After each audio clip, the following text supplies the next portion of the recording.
Happening as it's happening right now around the NBA.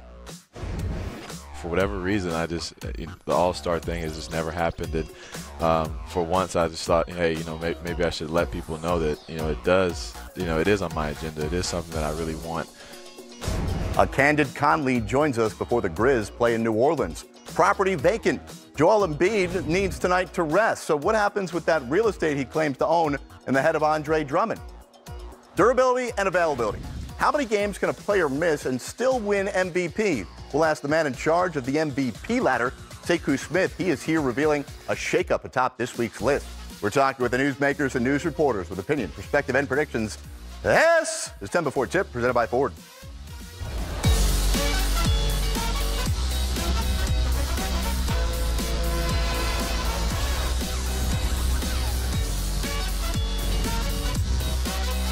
Well, thanks for joining us on this Friday as we discuss the biggest stories of the day, and there are plenty of them, and set the table for a 10-game Friday night in the NBA. I'm Jared Greenberg. Mike Conley keeping it 100. You'll want to stick around to hear what the Grizzlies point guard had to say about his place in the game. 10 Before Tip number 1, we've got a trade. George Hill heading to Milwaukee to play for the Bucks. It's what's happening now. Here's the details of the trade. We've got George Hill and Sam Dekker on the move. Again, seems like every 3 months he gets moved, fortunately for him, but he's on his way to Milwaukee. Meanwhile, going back to Cleveland, Matthew Dellavedova, who was that hero from the finals from several years ago, and John Henson, plus a couple of picks going the way to Cleveland. But what this is doing here is not only sending some veteran backcourt depth to Milwaukee, but it's also clearing some major space for next summer as the Bucks, along with every other team in the NBA, prepare for what is going to be the busiest summer in the history of the league, with more than 200 free agents and nearly every team having money to spend. Sekou Smith, hand over your wallet. Me and everybody else. From NBA.com, we'll talk MVP ladder in a moment, but just before we came on air tonight, we learned of this trade where many may not view it as, okay, it's not a blockbuster, but this does do a lot for the Milwaukee Bucks, a team that likes their chances this year and moving forward with Giannis Antetokounmpo as their centerpiece. Yeah, it's about flexibility, Jared. You want to be able to keep the pieces around him that have helped them get off to this great start. You got a lot of guys, namely Chris Middleton, being central among them, and Eric Bledsoe, and Malcolm Brogdon coming off that rookie deal. You want to have all the resources necessary to keep that core group together around Giannis. This gives the Bucks the opportunity to do just that. Yeah, frees up some space so they could spend the money on Giannis, as well as a guy like Chris Middleton, who very well may be an all-star this season. Yeah, and we're going to see I think we're going to see more activity like this, where you look up and go, well, there's money involved, but is it really a player deal, Jared? This actually gives you some security at that point guard position if you're Milwaukee, because you get another veteran hand to come off that bench and play some minutes if need be. I think George Hill has shown himself to be a guy who can play at a high level around an elite superstar player like Giannis. He did it with LeBron. Now he's going to get an opportunity potentially to do it with the Greek Freak. And keep in mind, George Hill's career started in San Antonio before he was traded for Kawhi Leonard. Mike Budenholzer, the coach of the Bucks, he got most of his schooling in the NBA working for the Spurs. Yeah, and don't forget, that was a trade that the Spurs did with the teeth, gnashed. They did not want to give up George Hill. Now, had they known how good Kawhi was going to be, I don't think it would be as tough to make that deal now. But at the time, you remember, there were a lot of people in that Spurs organization that did not want to part ways with George Hill. Certainly not. On to 10 Before Tip number 2, a status update. He's just a little bit more louder than usual. So every time he gets, he starts to talk a little bit more. That means something good has happened, and that's a good sign for us. And a bad sign for the rest of the league. DeMarcus Cousins inching closer to making his Warriors debut after tearing his ACL last year with the Pelicans. Now, Coach Kerr says today that Cousins will start practicing with the Dubs' G League squad, possibly as soon as this week. So while one center is getting set to play, another won't be anytime soon. Yesterday, Damian Jones underwent surgery on his torn pec muscle, which will keep the big man who started 22 games at the center position for Golden State out for an indefinite period of time. Jones is slated to begin his rehab in about 6 weeks. Now, Draymond Green really wants to play. Steve Kerr would prefer to give him another couple of days. Green is officially listed as questionable as of the most recent injury report at 5:30 Eastern for tonight's game against the Bucks. Green has missed the last 10 games with a toe injury. Sekou, let's talk about this game tonight. Bucks and the Warriors. There is some history here.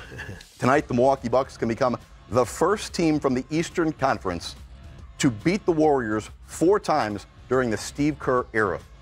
Well, it's good to catch them early, twice already in this season. That's just, great scheduling by somebody. Right. But this is a different Warriors outfit than the one they punished the first time around. This is a group that's got a different chip on his shoulder now, Jared. And Steph is back in the groove after coming back from missing. Yes. KD is playing lights out when he's not calling you a fanboy. So, I mean, there's some opportunities, for this Warriors team to show up with their eye up a little bit. I'm expecting fireworks. I'm just happy he knows who I am. That's the exciting part for me. Tonight, obviously, the fireworks. Bucks make that trade. Obviously, parts won't be ready to go for tonight's game, but it is, and we'll get to your MVP ladder in a second, but it is a showcase of 2 of the biggest and brightest stars, 2 guys who are capable of electrifying an arena tonight, Giannis against Steph. Giannis against Steph, and really, from a dimensions perspective, it's Giannis against KD. That was the matchup the first time around that I thought was really intriguing. Giannis going after KD on the defensive end, contesting shots, blocking shots. But this is where Steph shines to me, on the road with all the lights on. He loves the Midwest. I don't know if you've seen him in Cleveland anytime lately, but Did you watch Crunch Time? Of course we saw him Wednesday night in Cleveland. This is an opportunity, though, when you think about it, Jared. This is a huge night and a monstrous weekend for the Bucks. They got not only the Warriors tonight, obviously, but the Raptors this weekend. So Giannis is going to have to conserve that energy, get all you can tonight, but then get some rest tomorrow because the weekend will give you another challenge. The Warriors, like I said, this is a group that's coming in very angry, very upset that people have downgraded them and are treating them like they're mere mortals. So I'm expecting a lot of different guys, not just the superstars, to show up and play tonight. Speaking of pacing yourself and being well rested, 10 before tip. Number 3, it's now and Philadelphia for the first time this year telling Joel Embiid, you're not going to play tonight. You need to rest. He needs rest. That's the bottom line. And really, we would look at a bunch of dates, and not many are ideal. And so after the last few games with Memphis and Toronto, it became clear just through the eye test and listening that the time was now. Okay, so this is disappointing on so many levels, primarily because it was the next edition, the third time this year, of Embiid against Andre Drummond, 2 of the preeminent big men in the league this year, and they've done so much trash talking. Of course, we showed you the tweet at the top of the show that Joel Embiid says he owns real estate in Andre Drummond's head, so hopefully somebody will vacate that. Hopefully Andre is vacating all of that tonight. But here's the thing. When you think about, you do some simple math here, what Brett Brown is saying, they play Detroit tonight and then again on Monday, no games in between. Last game they played was Wednesday. You think about this, now Embiid gets 4 days of complete rest. So it's not just tonight off, it's Thursday, Friday, Saturday, Sunday, leading up to Monday's game again against the Pistons. Yeah, I mean, he can do House Hunters Monday, all he wants. Is that your favorite show? Yes, but think about it. This is the schedule Joel Embiid is used to. Right. This is what... But he said he didn't want to do it this year. He told me very bluntly on media day he would be angry if he got rested this year. Sorry, big fella. I mean, they can't afford to have Joel Embiid tattered, worn out, or anything else, Jared. When he's not at his very best, they're a completely different team. They got to have him ready to go. Here's what I'm curious about, any pushback from the league office, because 2 years ago, you remember these type of things were happening on a regular nightly basis with stars around the league being rested. Thank goodness it's not happening that often now. But tonight, Philly in Detroit, national TV, it's on ESPN, and we didn't find out about this until earlier today that Embiid wouldn't play. He wasn't on any injury report. Yeah, I mean, it's disappointing from a perspective of wanting to see the best guys out there on the court. Obviously, with the history he and Drummond have, you don't ever want to miss a matchup that they have. It's kind of like when Joel Embiid gets a chance to go at Hassan Whiteside. He's got a couple of guys he's picked out, and Andre Drummond being one of them, that he likes to go after, and he's not going to, get a chance to do that tonight. But that just stores up the juice for Monday. I'm telling you, I'm tuning in Monday no matter what, because I guarantee you he's going to go bazonkers on Andre Drummond on Monday, and I want to watch that. Well, if you're not watching the game tonight on ESPN, make sure you tune into Crunch Time then here on NBA TV, because we'll take you around the league. Let's go 10 before tip number 4. It's star power, and Sekou Smith has his latest MVP ladder, and let's show you what it looks like. You got the hairdo here to give it away. Joel Embiid at number 5. In at number 4 was the guy who had held firm at number 1 for a long time on this list, Giannis Antetokounmpo, dropping all the way to 4, followed by the Claw going to 3. Steph Curry back in at the list at 2, and The four-time MVP, LeBron James, finally getting respect from someone. Sekou Smith putting him atop your board right now. Now, when we look at all of this and we think about games missed, we're talking about it with Embiid. Tonight, just his first game, he'll be out. We've had Giannis miss a couple of games. We've had Kawhi miss 6 games. Steph Curry's missed 11 games so far this year. How much will games missed factor in to this year's award? Well, I mean, I think we've always looked at it, Jared, as a component, that you use in that matrix. My issue about that is we got to stop penalizing guys for things that are out of their control. If you're Steph Curry and you get an injury, you can't control the fact that you're going to have to miss that time. Now, if it's a different, situation, it's a maintenance program, that's different. That's something I think that has to be factored in differently into this equation. But if you're hurt, you're hurt. And if your team looks the way the Warriors look, people would argue with you on that, because even though Steph Curry was out due to a groin injury, you could very easily argue if he was on any other team other than the super team out west, he would have returned prior to 11 games. He may have, but if he was any other player, he wouldn't be on top, of the list right underneath LeBron the way he is. Look, let's be honest. Let's look at this with clear eyes this deep into the season. There's a holy trinity in this MVP race right now, and it's LeBron, Kawhi, and Steph. They have the resumes for it. They've got the history and the pedigree, and they've also got the production right now this season. Look at the teams they're leading. Would the Lakers even be in the hunt for a playoff spot in the Western Conference if LeBron wasn't on that team? Absolutely not.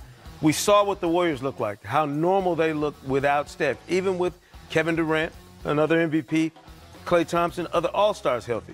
And the Raptors, what's the one difference about the Toronto Raptors this year that wasn't there last year? They were the top team in the East last year, but you didn't feel like they had a chance to go all the way. They have Kawhi now, and there's a different vibe around that Raptors team. Put these guys in the positions they're supposed to be in this week and let it play out.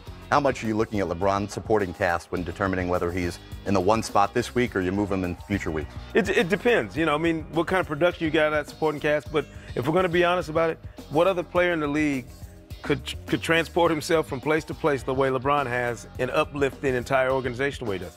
We got to stop. I'm serious. We got to stop giving LeBron the stink eye. And I'm speaking to you, Kevin, right? We got to stop giving him the stink eye for being LeBron James. Give him his credit. You got to stop reading into it. He was just pointing out facts. It's tough to play around LeBron James when you're a star player. I don't think he was taking a shot. I like the drama. And we love the MVP ladder, which you can find on NBA.com. Each Friday it comes out. We've got much more to come with Sekou as well as Mike Conley. We're coming up with Crunch Time coming up tonight at 9:30 Eastern, 6:30 Pacific. We'll show you the biggest moments tonight as they happen live. Join us tonight at 9:30 Eastern for Crunch Time. Coming up next, to chat with Mike Conley, who's very candid. I've had opportunities and have just slipped by. But for me, I've always been just such a team guy, just always trying to win games, trying to win playoff series, trying to get to championships. They played New Orleans, coming off a fantastic win against the Clippers. 6-win improvement year over year, last year to this year for the Grizzlies. They've been doing it with that grit and grind style, not just the cliche, and nobody's been playing better than Mike Conley, who's having a career year in terms of points and assists, and also, look at this, leads all players in offensive loose balls recovered. He is putting it all out on the floor. So we had some questions earlier tonight from Mike Conley about the pressures of this season, particularly after the owner said in the offseason this Grizzlies squad should win 50 games. Yeah, I think guys, who we've put on this team this year, guys who we've signed in off-season, guys who have come back from injuries from a season ago, all have come back with a different sense of urgency, motivation. Not for any pressure from owners or coaches, but just putting pressure on our own self. Just knowing that we got to go out and do our own job to have a chance at winning and being successful in this tough league, especially in the West. So I think guys have just come back with a different mindset individually and have really gelled together quickly in the early part of the year. Mike, maybe I gave the basketball fans too much credit because I thought we were beyond this whole Mike Conley is the most underrated player thing in the NBA, right? Because I figured everybody knew how good you were when you're healthy. And now that you are healthy and now that you're putting up these numbers, it seems like you're not being shy. In fact, you're being proactive the last couple days and couple weeks to say how much it does mean to you to be an all-star. Why is it not only important to be an all-star, but important to voice your opinion on this? Well, for me, it just become, more glaring over the years. I think outside of the injury seasons, I've had opportunities and have just slipped by. But for me, I've always been just such a team guy, just always trying to win games, trying to win playoff series, trying to get to championships, and that's where my mind's been at. And you know, for whatever reason, the All-Star thing has just never happened. And for once, I just thought, hey, you know, maybe I should let people know that, you know, it is on my agenda. It is something that I really want to have done in my career. You know, like I've been in the league 12 years, and it's been a long time, and I don't know how long I'll play. You know, it could be, you know, 16, 17, 18 seasons, and it's all done. And I just like to look back and have something, you know, like that on the resume, which would be great. Is it something that you feel like your career wouldn't be complete without? I think a championship would be first. You know, that would be the most important thing. But definitely, you know, without an All-Star appearance, with having opportunities would definitely, you know, not be as fulfilling of a career as I would probably want to have had when I walk away from the game. So, you know, I definitely, you know, want to have that you know, on the resume and be, you know, amongst one of those, you know, top players in the league. Mike, I got to think a guy you're going up against tonight believes he should be an All-Star too. He's already been once in the East, but now he'll try and be for the first time this year in the West. Drew Holiday, like yourself, known as one of the best two-way guards in the league, and he shifted over to play more of the two now. But with his defense he has and with the numbers that he's put up, both of you having career years, what do you expect from him tonight when you two match up against each other? Hey, as he should be an All-Star, man. He's phenomenal and has been great for the past few seasons. And you expect from a guy like him who's going to put pressure on you defensively. He's always as solid as ever on the defensive end. Offensively, he can do everything. He can penetrate, he can shoot. He makes plays for his teammates and plays with a great pace. You know, he's very patient. And plays under control at all times. So it's going to, you know, pose a challenge for all of us as guards tonight, dealing with him. And we're just going to do our best job defensively on him and hope that, you know, this night isn't as easy and comfortable as he'd like it to be. And the fans there are going to sell out the building tonight at Smoothie King Center, so they're trying to make it uncomfortable for you as well. We'll look forward to checking in on you on Crunch Time tonight. Mike, good luck. We appreciate you joining us. And control that pace tonight, because they're going to try and run it up and down the court on you. That's the plan. Thank you very much. There he is, Mike Conley. That's the answers. Trending! Going in the right direction for the league's hottest team, Denver in Charlotte tonight, trying to make it 8 straight. OKC and red-hot Paul George take on the Bulls, looking for a 5th straight. Meanwhile, weird home and home here. Got Lakers and the Spurs. LA trying for a 5th straight win. Meanwhile, Spurs come in hobbling, having lost 4 of 5. Speaking of hobbling, no team more confounding this year than the Houston Rockets. League best 65 wins last year. Now they've lost 6 of 8. And here's what Eric Gordon told The Athletic after last night's loss, getting beaten up by Utah. I have good games. We're just not using some of the guys the right way. Are we going to make the right sacrifices? Do we have the right attitude? These are questions that go beyond just X's and O's and can we be good enough. Eric Gordon, Sekou Smith, is letting us inside the locker room a bit here that we know there's something wrong. He's letting us know that they know something's wrong too. Yeah, and I don't think it's any secret in that locker room, Jared. They knew something was wrong the minute they finished last season in Game 7 of the Western Conference Finals on their home floor on the wrong side of the ledger. They allowed some pieces that helped them get that number one. Last year, career low in turnovers per game. This year, he's well over 120 turnovers per game. Everybody total. gets affected, though, Jared. Right. I mean, your performance around here is affected by more than just what Jared does. There are other people in the building who have to be a part of this. I know, hair people, makeup people. Exactly. Right, yeah, miracle workers. So, I mean, you know, you got to have people around to make it all go. The Rockets messed with their chemistry when they didn't have to. They're paying the price for it now. Eric Gordon is just giving a voice to what we've all seen. We'll see what happens next for this Rocket team. Wow, they're off tonight, thankfully. I got a break from the Sekou. Appreciate you joining us. We'll check in on the MVP ladder on NBA.com. Don't forget, join us later on tonight on Crunch Time at 9:30 Eastern for the biggest moments of the night as they happen live. Sekou, as we leave tonight, we want to show you this. Oh. I got a jersey finally. Look at that. I love it. Get me on the fun bus down to Orlando.